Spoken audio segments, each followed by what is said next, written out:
Hello दोस्तों, कैसे हैं आप सब। तो आज 11 फरवरी है। 11 फरवरी का हम लोग डेली करंट अफेयर लगाएंगे, जैसे डेली लगाते हैं। तो ये जो करंट अफेयर होता है किस एग्जाम के पर्पज से बनाया जाता है। तो आप यूपीएससी का कोई वनडे एग्जाम देते हैं, जैसे कि एनडीए का देते हैं, सीडीएस का देते हैं, सीएपीएफ का देते हैं, ईपीएफओ का देते हैं, कहीं का पीसीएस देते हैं।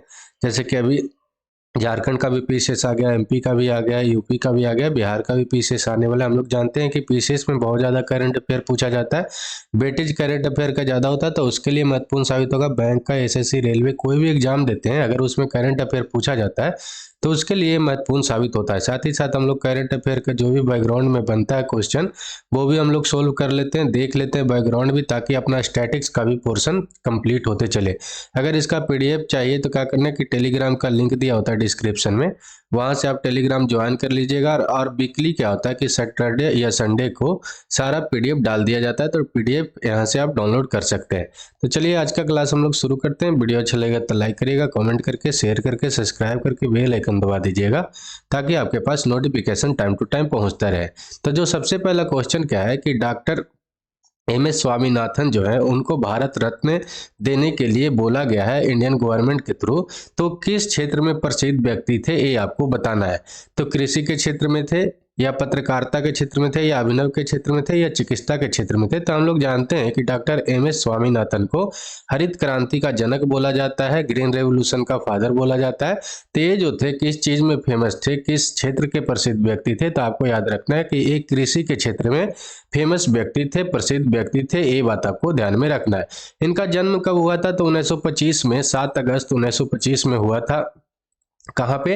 तो आपको याद रखना है कि तमिलनाडु में हुआ था, ये भी बात आपको ध्यान में रखना है।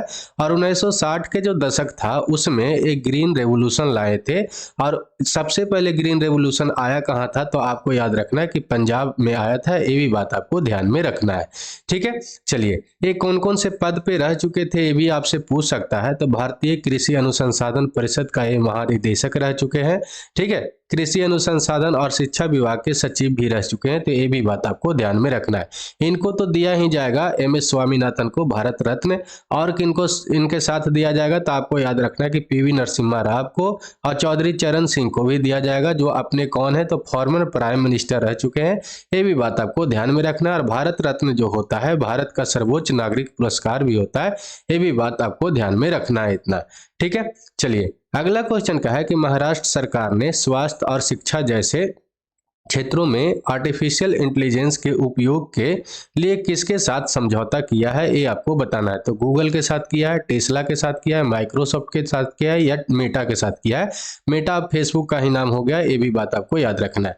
तो इसका जो सही उत्तर का है कि गूगल के साथ क्या है कि महाराष्ट्र सरकार जो है स्वास्थ्य और शिक्षा के जैसे क्षेत्रों में एआई के उपयोग के लिए समझौता किया है। तो ये बात आपको ध्यान में रखना है। महाराष्ट्र के जो उप मुख्यमंत्री हैं देवेंद्र फडणवीस, वो क्या किए हैं कि उनके उपस्थिति में गूगल के जो पुणे कार्यालय है वहां पर क्या हुआ कि इस समझौता पर हस्ताक्षर हो चुका है। तो आपको याद रखना है गूगल के साथ महाराष्ट्र जो है सरकार जो है ये समझौता किया है, ये बात आपको ध्यान में रखना है।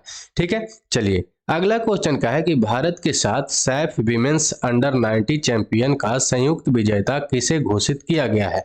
बात क्या था कि गुरुवार के मैच हो रहा था बांग्लादेश में, सैफ विमेंस अंडर 90 का फाइनल था। और ये फाइनल में क्या हुआ कि ये दोनों मैच जो था, मतलब कि ये जो मैच था टाई हो गया था। और मैच टाई हो गया तो उसके बाद इसमें सिक्का उछाला गया। सिक्का उछालने के बाद क्या हुआ कि जो बांग्लादेश के जो भी वो आदमी देखने आए हुए थे, वो क्या किए कि एकाएक बोतल फेंकने लगे खिलाड़ियों पर फील्ड में। और इससे क्या हुआ कि मैच में बहुत ज्यादा क्या हो गया, हंगामा हो गया। हंगामा होने के कारण क्या हुआ कि इंडिया को तो मतलब विजेता घोषित कर ही दिया गया था, साथ ही साथ क्या हुआ कि बांग्लादेश को भी इसमें संयुक्त विजेता घोषित किया गया। तो ये बात आपको ध्यान में रखना है। तो इसका जो सही उत्तर क्या है ना, एक्चुअली में बांग्लादेश है।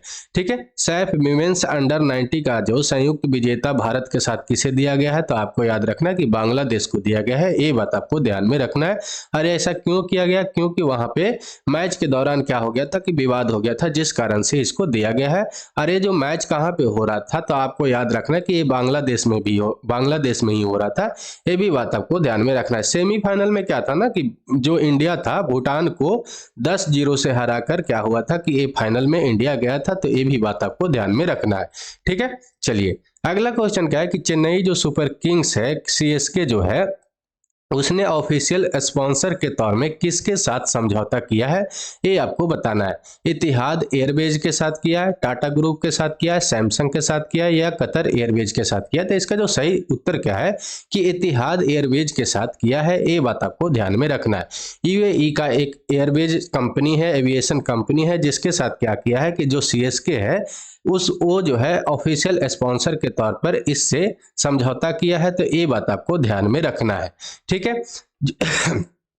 सीएसके के आयोजनों पर क्या होगा और साथ ही साथ प्लेटफॉर्मों के सहित खिलाड़ियों के जर्सी पर इतिहाद लोगो का प्रदर्शित होगा और इसका लोगो आप देख सकते हैं, इस तरह का लोगो होगा। ये बात आपको ध्यान में रखना है, ठीक है। इसके बारे में कुछ देख लेते हैं। इतिहाद एयरवेज से पूछ सकता है तो इसका जो पेरेंट ऑर्गेनाइजेशन कहाँ पे है, तो आपको कौन है ये पूछ सकता है। तो इतिहाद एयरवेज है, पीजेएससी, और इतिहाद एविएशन ग्रुप है, ये बात आपको ध्यान में रखना है।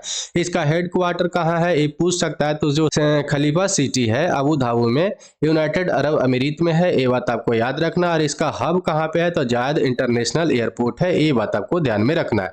फाउंडर इसका पूछ सकता है। तो इसका 2 आदमी फाउंडर था, कौन कौन था, तो अहमद बिन सैफ अल नयान था और खलीफा बिन जायद अल नयान था। तो ये बात आपको ध्यान में रखना था। ये बना कब था, तो 2003 में जुलाई में बना था, अबू धाबी, यूनाइटेड अरब अमीरीत में। तो ये बात आपको इतना ध्यान में रखना है इतिहाद एयरवेज का, ये ध्यान में रखना। और इसका जो लोगो है इस तरह का लोगो है, ये भी आप देख सकते हैं, ठीक है। चलिए अगला क्वेश्चन क्या है कि जो रेपो रेट होता है, रेपो दर जिसको बोलते हैं हिंदी में, वो जो है उसका प्राथमिक उद्देश्य क्या होता है, प्राइमरी काम क्या होता है, वर्क क्या होता है, फंक्शन क्या होता है, ये आपको बताना है। तो बाजार में धन आपूर्ति को विनियमित करने और मूल मुद्रास्फीति, मुद्रास्फीति का मतलब होता है इन्फ्लेशन, ये बात आपको याद रखना है, महंगाई होता है, ठीक है। मुद्रास्फीति का मुकाबला करने के लिए होता है। ऑपरेटिंग बैंक दरें को निर्धारित करने के लिए होता है। बैंकों के लिए धन उपलब्धता को बढ़ाना होता है या उपभोक्ता मांग को प्रोत्साहित करना होता है। इसमें क्या होता है, प्राथमिकता उद्देश्य, ये आपको बताना है, ठीक है। तो रेपो रेट का जो प्राथमिक उद्देश्य क्या होता है कि बाजार में धन आपूर्ति को विनियमित करना, और मूल्य मुद्रास्फीति का क्या है कि मुकाबला करने के लिए होता है। मेनली इसका काम क्या होता है कि आपको याद रखना है कि जो बाजार में इन्फ्लेशन है उसको कंट्रोल करना होता है, बाजार में महंगाई है उसको कंट्रोल, उससे लड़ने के लिए ये लाया जाता है। तो ये बात आपको ध्यान में रखना है। ये रेपो रेट होता क्या है, तो ये आपको याद रखना है कि रेपो रेट जो होता है बैंक को, जैसे कि आरबीआई है, आप समझ लीजिए कि ये आरबीआई है और आरबीआई से एसबीआई क्या है कि लोन लेगा। तो आरबीआई इसको लोन देगा, लेकिन ये शॉर्ट टर्म के लिए देता है, 14 दिन के लिए जब लोन देता है तो उसको रेपो रेट बोला जाता है। वो जो शॉर्ट पीरियड के लिए जब आरबीआई जब बैंकों को लोन देता है तो उसको हम लोग क्या बोलते हैं, रेपो रेट बोलते हैं। जब बैंक के पास पैसा आएगा तो वो क्या करेगा कि मार्केट में पैसा किसी को देगा, और जब मार्केट में पैसा आएगा तो क्या होगा कि वो अगर लोगों के पास पैसा आएगा तो लोग खरीदारी करेगा, ज़्यादा लोगों के पास पैसा होगा तो ज़्यादा खरीदारी करेगा, सामान कम रहेगा, लोग ज़्यादा खरीदारी करेगा, तो क्या हो जाएगा कि महंगाई हो जाएगा। तो उस समय क्या होता है कि रेपो रेट को बढ़ा दिया जाता है। जब रेपो रेट का क्या होगा कि बढ़ा दिया जाएगा, तो आप सोचिए कि आप लोन लेना ज़्यादा रेट पर करिएगा या कम रेट रहेगा, तो लोग क्या करता है कि लोन लेना कम कर देता है। तो उस समय क्या होता है कि महंगाई कमता है। जब रेपो रेट बढ़ता है तो क्या होता है, महंगाई कमता है। और जब रेपो रेट क्या होता है कि कमता है, जैसे कि रेपो रेट का अगर उसका रेट कम कर दिया जाए तो उस समय क्या हो जाएगा कि महंगाई बढ़ने लगेगा। क्यों महंगाई बढ़ने लगेगा, क्योंकि रेपो रेट जैसे ही कम होगा तो बैंक के पास, एसबीआई के पास पैसा ज़्यादा आएगा, फिर लोगों के पास पैसा ज़्यादा आ जाएगा। जब लोगों के पास ज़्यादा पैसा आ जाएगा तो वो खरीदारी ज़्यादा करने लगेगा, तो फिर क्या होगा कि फिर से महंगाई बढ़ने लगेगा। तो ये रिवर्स प्रोसेस में चलता है। तो ये बात आपको यहाँ से याद रखना है, ठीक है। तो इसका प्राथमिक काम क्या है रेपो रेट का, तो आपको याद रखना है कि धनापूर्ति और विनियमित करने के लिए, और साथ ही साथ जो इन्फ्लेशन होता है उससे लड़ने के लिए एक किया जाता है। और रेपो रेट होता क्या है, ये जो होता है अल्पकालिक के लिए, मतलब कि कम समय के लिए बैंकों को आरबीआई से क्या होता है कि धन जो है उधार में दिया जाता है। तो ये बात आपको ध्यान में रखना है। ये न्यूज में क्यों है, तो क्योंकि ये जो है आरबीआई जो है 6ठी बार लगातार जो है रेपो रेट को बिना चेंज किए हुए ये जो है फिर से वही रेपो रेट को रखा है। तो रेपो रेट कितना है फिर से, तो 6.5 है। और इसका रेपो रेट को निर्धारित कौन करता है? तो जो मॉनेटरी पॉलिसी के कमेटी के जो सदस्य होते हैं वो करते हैं। तो मॉनेटरी पॉलिसी के कमेटी का अगर पूछ ले कि सदस्य कितने होते हैं, तो 6 सदस्य होते हैं। 3 जो होता है आरबीआई के होता है, ठीक है, मॉनेटरी पॉलिसी में, और 3 जो होता है किसके पास से होता है? तो गवर्नमेंट की तरफ से होता है। ये बात आपको ध्यान में रखना है। मॉनेटरी पॉलिसी कमेटी का अगर चेयरमैन पूछे तो आपको बताना है कि जो आरबीआई के गवर्नर रहेंगे वही इसका चेयरमैन रहेंगे मॉनेटरी पॉलिसी कमेटी का। अब मॉनेटरी पॉलिसी कमेटी का अगर अभी पूछे कि चेयरमैन कौन है, तो शक्तिकांत दास है, क्योंकि अभी जो है आरबीआई का गवर्नर शक्तिकांत दास ही है। अगर सोचिए कि ये जो है आरबीआई और गवर्नमेंट की तरफ से वोटिंग होने लगे किसी चीज के प्रति, तो अगर वोट जो है मान लिया जाए कि टाई हो जाए, 3 वोट आरबीआई से पड़े और 3 वोट गवर्नमेंट की तरफ से पड़े, तो फिर क्या होगा? उस समय शक्तिकांत दास के पास, मतलब जो गवर्नर होते हैं, चेयरमैन होता है मॉनेटरी पॉलिसी कमेटी का, उसके पास दूसरा वोट देने का मतलब पावर होता है। और वो जो वोट हो जाएगा निर्धारित हो जाएगा, मतलब कि वो वोट निर्धारित करने के लिए होता है, ठीक है। मतलब कि अगर ये गवर्नमेंट की तरफ से वोट दे दिए तो वो गवर्नमेंट जीत जाएगा, और आरबीआई की तरफ से दे देंगे तो आरबीआई जीत जाएगा। तो ये बात आपको ध्यान में रखना है। और साथ ही साथ क्या बोला गया है इस मॉनेटरी पॉलिसी कमेटी के थ्रू कि इस बार का जो जीडीपी का जो वृद्धि का दर है वो अनुमान लगाया गया कि 6.5 से मतलब कि % रहेगा।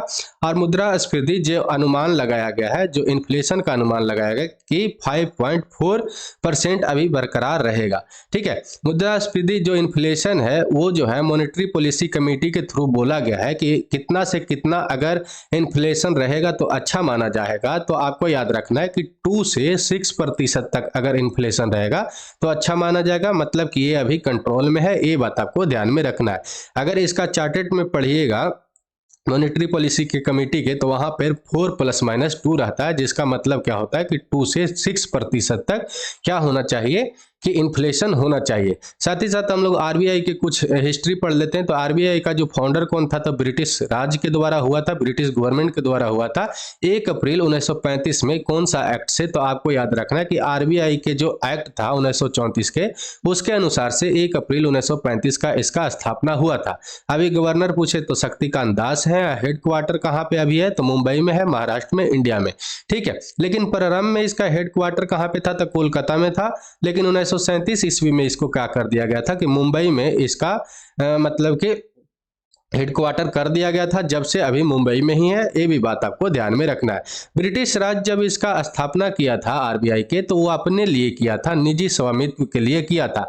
लेकिन इस जब इंडिया स्वतंत्र हुआ, हम लोग जानते हैं कि 1947 में 15 अगस्त को अपना देश आजाद हुआ।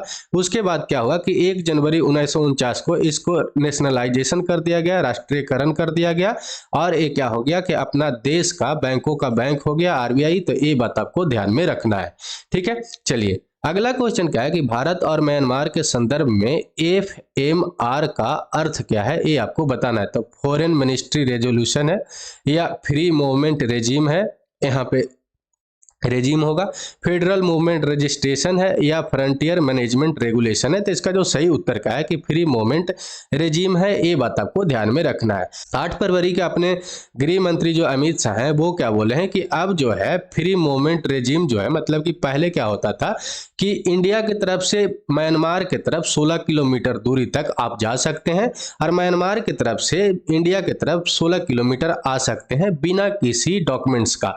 लेकिन वो अब क्या बोले हैं, जो अपना गृह मंत्री हैं अमित शाह 8 फरवरी को बोले हैं कि ये जो अब रेजिम है इसको खत्म कर देना चाहिए, खत्म होता है। और भारत सरकार ने क्या बोला है कि 143 किलोमीटर है। अगर पूछ ले कि इंडिया और म्यांमार का बाउंड्री का कितना किलोमीटर है, तो आपको याद रखना है कि 1643 किलोमीटर है। वो सारे बाउंड्री पर क्या है कि बाड़ लगाने का योजना बनाया है। कौन? तो अपने गवर्नमेंट। ये बात आपको ध्यान में रखना है। दस्तावेज का पहले क्या होता था कि एक दूसरे के क्षेत्र में 16 किलोमीटर तक जाने की अनुमति था, जिसको अब समाप्त कर दिया गया है। ये बात आपको ध्यान में रखना है। और अब वहां पर जो 1643 किलोमीटर है उस पर क्या है कि अब बाड़ लगाया जाएगा। ये बात आपको ध्यान में रखना है, ठीक है। हम लोग बर्मा के बारे में जानते हैं, म्यांमार का ही पहले नाम क्या था, बर्मा था। इसका कुछ हिस्ट्री देख लेते हैं, क्योंकि न्यूज में है तो हो सके सवाल बन सकता है, और इससे सवाल हमेशा बनता भी है। ठीक है, तो बर्मा जो था, ब्रिटिश शासन की स्थापना जो था, इस पर तीन अवस्था में, तीन स्टेप में क्या किया था कि बर्मा को इंडिया में जो ब्रिटेन था वो क्या कर लिया था कि ब्रिटिश इंडियन जो गवर्नमेंट उस समय काम करता था, इंडिया और ब्रिटिश का जो मिलकर गवर्नमेंट काम करता था, वो तीन स्टेप में क्या किया था कि म्यांमार को इंडिया में मिला लिया था। उस समय इसका बर्मा नाम था, ये भी बात आपको याद रखना है। तो जब फर्स्ट बर्मा युद्ध हुआ था 1826 में, 1826 ईस्वी में प्रथम बर्मा युद्ध हुआ था, तो उसमें अंग्रेजों ने क्या किया था कि अराकान को, अटेनेस्टरियम को क्या किया था कि अपने अधिकार में ले लिया था, मतलब कि इंडिया में इसको मिला लिया था। जब 1852 में दूसरा बर्मा युद्ध हुआ तो इसमें क्या किया कि बर्मा के जो दक्षिणी भाग था उसको मिला लिया, और 1886 ईस्वी में संपूर्ण बर्मा को इंडिया में मिला लिया था। ये बात आपको ध्यान में रखना है। ठीक है, लेकिन यहाँ पर क्या हुआ कि जब 1935 का एक्ट बना था, तो उसके थ्रू क्या किया था कि 1937 में इंडिया से अलग कर दिया था बर्मा को, ये बात आपको याद रखना। लेकिन इंडिया से अलग किया था, लेकिन इसको आज़ाद नहीं किया था। उस समय भी ये ब्रिटिश क्राउन के कॉलोनी के ही बन के रह गया था, ये भी आपको याद रखना है। आखिर में इसका आज़ादी कब मिला था बर्मा को, तो आपको याद रखना कि 4 जनवरी 1948 को बर्मा को ब्रिटिश राज से आज़ादी मिला था।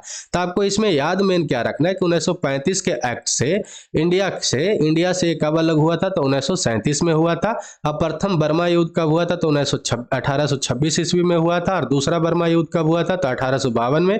और तीसरा जब बर्मा युद्ध हुआ 1886 में, तो उसमें संपूर्ण बर्मा को क्या कर लिया था कि अधिकार में ले लिया था। तो ये वाला बात आपको याद रखना है, और 1935 वाला भी और 1937 वाला भी।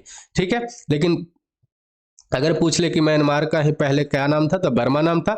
हम लोग देख लेते हैं कि म्यांमार किससे किससे बाउंड्री टच करता है। तो इस तरह से आपको चाइना से बाउंड्री टच करता है, इंडिया से करता है, इधर बांग्लादेश से करता है, इधर जो है आपका थाईलैंड से करता है, साथ ही साथ इधर लाओस से करता है। ये बात आपको इतना याद रखना है। ठीक है, लाओस के बारे में एक याद रखना है कि ये 3-4 साल पहले यूपीएससी क्वेश्चन इसके बारे में पूछ चुका है कि कौन ऐसा देश है इसमें से जो आपका लैंडलॉक कंट्री है। तो लैंडलॉक का मतलब क्या होता है कि उसका कोई भी बाउंड्री अगर समुद्र से बाउंड्री टच नहीं करता हो तो वो क्या होगा, लैंडलॉक कंट्री होगा। तो देखिए ये जो लाओस है किसी भी तरह से समुद्र से बाउंड्री टच नहीं करता था, और उस समय जो आंसर उसमें क्या था कि लाओस ही था। ये बात आपको ध्यान में रखना। लाओस इधर थाईलैंड से कर लेता है, इधर चाइना से करता है, इधर वियतनाम से करता है, इधर कंबोडिया से करता है, और कहीं भी ये समुद्र से बाउंड्री टच नहीं करता है। इधर आपका बे ऑफ बंगाल का ही भाग है, इंडियन ओशियन का ही भाग है, ये बात आपको याद रखना है। इधर गल्फ ऑफ थाईलैंड है, इधर जो है आपका साउथ चाइना सी है। इंडिया के कौन कौन से राज्य से म्यांमार बाउंड्री टच करता है ये भी पूछ सकता है। तो आपको याद रखना है कि इधर अरुणाचल प्रदेश से, नागालैंड से, मणिपुर से और मिजोरम से, त्रिपुरा से बाउंड्री टच नहीं करता है। तो इतना आपको याद रखना है। 4 स्टेट से ये बाउंड्री टच करता है, ये भी बात आपको याद रखना है। ठीक है, चलिए अगला क्वेश्चन क्या है कि हाल ही में किस राज्य के मुख्यमंत्री ने नशे के खिलाफ धामी अगेंस्ट ड्रग्स शुरू किए हैं, ये आपको बताना है। तो गुजरात का, राजस्थान का, उत्तराखंड का या केरल का। तो इसका जो सही उत्तर क्या है कि आपका जो धामी योजना है ये कौन गवर्नमेंट जो अभी शुरू करने का घोषणा किया है, तो आपको याद रखना है कि उत्तराखंड का जो गवर्नमेंट है नशे के खिलाफ धामी अगेंस्ट ड्रग जो है ये योजना शुरू किया है। तो आपको क्या याद रखना है कि ये उत्तराखंड में ये शुरू हुआ है, ये बात आपको याद रखना है। ठीक है, उत्तराखंड के जो नशा वहाँ पर हम लोग जानते हैं कि बहुत ज़्यादा नशा होता है। तो नशा के मतलब खत्म करने के लिए भारतीय जनता युवा मोर्चा जो है वहाँ पे देहरादून में ये जो है धामी ड्रग अगेंस्ट ड्रग अभियान को शुरू किया। और वहाँ के जो सरकार है ये क्या है कि इसको मतलब कि अपनाने के भी बारे में बोल दिया है, मतलब कि वहाँ पर नशा मुक्त करने के लिए ये जो है योजना को भी लागू करने के लिए घोषणा कर दिया है। तो ये बात आपको याद रखना है। और भी हम लोग कुछ कुछ देख लेते हैं कि यहाँ पर अभी क्या क्या न्यूज में है, तो एग्जाम के पर्पस है। तो उत्तराखंड सरकार ने बाहरी लोगों को अभी कृषि भूमि खरीदने से प्रतिबंध कर दिया है, ये बात आपको याद रखना है। मतलब कि वहां पर आप घर तो ले सकते हैं, घर खरीदने, घर बनाने के लिए जमीन तो ले सकते हैं, लेकिन कृषि करने के लिए आप वहां पर अगर जाकर बसते हैं तो वहां पर खेत नहीं ले सकते हैं, ये बात आपको ध्यान में रखना है। संयुक्त सैन्य जो अभ्यास है सूर्य किरण, उसका 17वां जो संस्करण है उत्तराखंड के पिथौरागढ़ में हुआ है, ये भी बात आपको याद रखना है। और उत्तराखंड के जो मुख्यमंत्री हैं वो जो है रोजगार प्रयाग पोर्टल लॉन्च किए हैं, तो ये भी बात आपको याद रखना है उत्तराखंड से। ठीक है, अगला क्वेश्चन क्या है कि हाल ही में किस राज्य के जो मुख्यमंत्री हैं विदेश में छात्रों के लिए हेल्प डेस्क लॉन्च की है। ये बात आपको बताना, मतलब कि जो अगर कोई राज्य का बच्चा जो है बाहर पढ़ रहा है, फॉरेन में पढ़ रहा है, तो उसको हेल्प करने के लिए एक डेस्क लॉन्च किए हैं। एक कहाँ के मुख्यमंत्री हैं, किस राज्य का मुख्यमंत्री हैं जो ये लॉन्च किए हैं, ये आपको बताना है। तो गुजरात का, आंध्र प्रदेश का, तेलंगाना का या जम्मू कश्मीर का। तो इसका जो सही उत्तर क्या है कि तेलंगाना जो गवर्नमेंट है, बाहर जो बच्चे पढ़ रहे हैं, विदेश में जो छात्र पढ़ रहे हैं, उसको हेल्प करने के लिए एक डेस्क लॉन्च किए हैं, हेल्प डेस्क लॉन्च। तो ये बात आपको ध्यान में रखना है, ठीक है। अभी अगर तेलंगाना न्यूज में है तो तेलंगाना से कौन कौन सा करंट अफेयर बनेगा वो हम लोग देख लेते हैं। तो तेलंगाना सरकार जो है प्रजा पालन कार्यक्रम शुरू किया है। ये आपसे पूछ सकता है कि प्रजा पालन कार्यक्रम कौन शुरू किया है, तो तेलंगाना गवर्नमेंट ही किया है। तेलंगाना सरकार ने ही महिलाओं और ट्रांसजेंडर के लिए मुफ्त बस यात्रा भी शुरू की है। ये भी बात आपको याद रखना है तेलंगाना से। तेलंगाना में सेंट्रल ट्राइबल यूनिवर्सिटी बनाने का एक विधेयक संसद में पेश किया गया है, पास कर दिया गया है। और गदाम प्रसाद को अभी क्या है कि तेलंगाना का नया विधानसभा का अध्यक्ष भी चुना गया है। ये भी बात आपको ध्यान में रखना है। तेलंगाना सरकार ने रवि गुप्ता को नई डीजीपी नियुक्त किया गया है। और दुनिया के पहले, जब पहले दुनिया के बात आ जाए तो बहुत ज़्यादा इंपॉर्टेंट हो जाता है, तो दुनिया के पहले 3D मुद्रित मंदिर का भी उद्घाटन तेलंगाना में किया गया है। ये भी बात आपको ध्यान में रखना है, ठीक है। तेलंगाना के बारे में हम लोग को एक बात याद क्या रखना है कि तेलंगाना जो अभी सरकार चला रहा है, तेलंगाना में जो है वहाँ पे बाई कैमरल है, मतलब कि वहाँ जो विधानसभा भी है और विधान परिषद भी है, मतलब कि द्वि सदन वाला राज्य है। तो आपसे पूछ सकता है कि द्वि सदन वाला तेलंगाना राज्य है तो कौन कौन सा अभी कितने राज्य जो है मतलब कि दो सदन वाले राज्य है। तो आपको याद रखना है कि 6 अभी जो राज्य है, 6 स्टेट जो है बाई कैमरल स्टेट है। कौन कौन सा है तो आपको याद रखना है, फर्स्ट जो पेयर याद रखना है तेलंगाना और आंध्र प्रदेश को ही देख लेते हैं। दूसरा पेयर याद रखना है कि महाराष्ट्र और कौन है कि कर्नाटका है, ठीक है। और तीसरा पेयर आपको याद रखना है कि उत्तर प्रदेश और बिहार। ये 3 गो पेयर है और तीनों में मतलब कि अभी मतलब 3 पेयर हो गया तो 6 हो गया। और 6 स्टेट में क्या है कि आपका बाई कैमरल है, द्वि सदन वाला राज्य, मतलब कि यहाँ पर विधानसभा भी है और विधान परिषद है। पहले जम्मू कश्मीर भी था, लेकिन जब 2019 में क्या हुआ कि जम्मू कश्मीर को तोड़कर यूनियन टेरिटरी में 2 भागों में बांट दिया गया, तो वहां पे अब बाई कैमरल नहीं रहा।